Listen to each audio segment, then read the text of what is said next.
How to hide following list on Instagram. So if you want to hide your following list on your Instagram, then first make sure that you have a stable internet connection. After that, you need to open up your Instagram application. Make sure that you've updated your application. After updating, make sure that you've logged in, and now go with your profile, which is on the bottom right. Go with the top right, which has that 3 horizontal lines.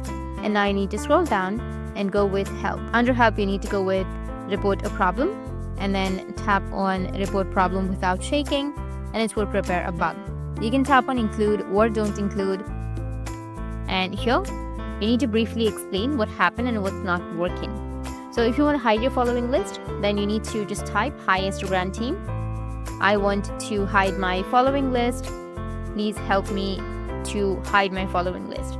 Just type that politely and then go with send, which is on the top right, and your problem will be fixed. That's it, and if you have any questions, feel free to comment below.